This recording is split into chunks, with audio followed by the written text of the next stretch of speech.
पश्येम शरदः शतं जीवेम शरदः शतं शृणुयाम शरदः शतं प्रब्रवाम शरदः शतम् अदीनाहस्याम शरदः शतं भूयश्च शरदः शतात्। सूर्य दर्शन की विधि समाप्त होती है। के बच्चों को देख लो, अपने से बड़ों का सम्मान करना शायद भूल ही गए हैं। और गुरुकुलों के बच्चों को पता होता था कि अपने से बड़ों का सम्मान कैसे किया जाता है, क्यों करना चाहिए। गुरुकुल के बड़े बच्चे अगर भविष्य में जाकर कुछ बन गए, ऊंचाइयों पर पहुंच गए, फिर भी वो अपने से बड़ों का सम्मान करना नहीं भूलते थे, क्योंकि उन्हें पता था उनसे ऊपर भी कोई है और वो ईश्वर है।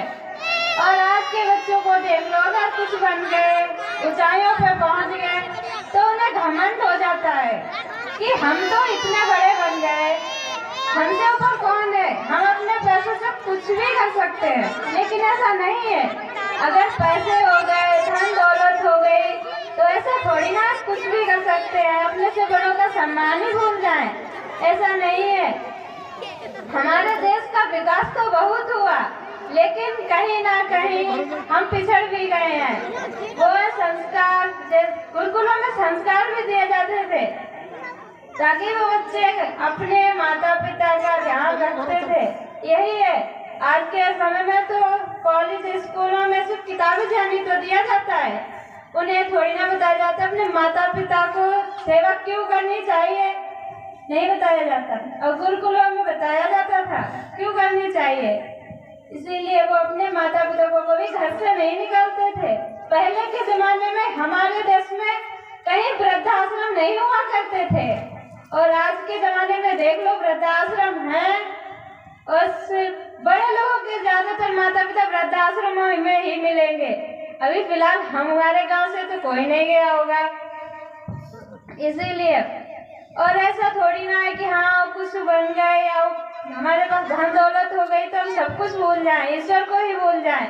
ईश्वर को भूलकर हम कहाँ जाएंगे? सोचिए कहाँ जाएंगे? सब कुछ तो हमें ईश्वर ने ही तो दिया है। हमारा शरीर है, प्रकृति है, जो भी है सब ईश्वर का दिया ही तो है।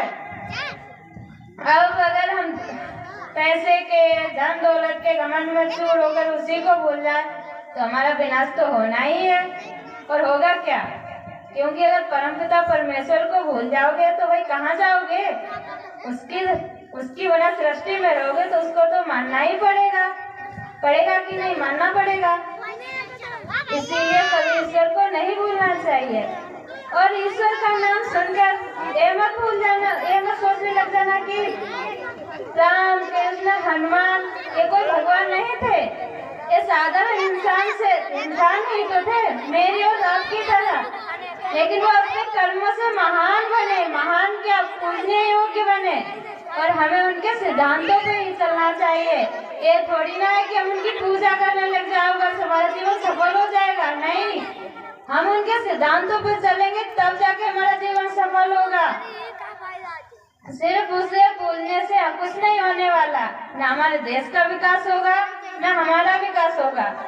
इसलिए ऐसा नहीं है कि भगवान को सिर्फ मूर्ति बनाकर सिर्फ पूजने लग जाओ, बल्कि उनके सिद्धांतों पे चलो, तब जाके कुछ होगा। तब हमारे देश का विकास होगा, हमारा विकास होगा, हमारे ग्राम का विकास होगा, तब बदलाव आएगा जीवन में। ऐसे ही नहीं। धन्यवाद। हेलो, अभी हमारी बेटी कोमल ने बड़ा अच्छा सुनाया। अब हमारा कार्यक्रम प्रारंभ होने जा रहा है। जहाँ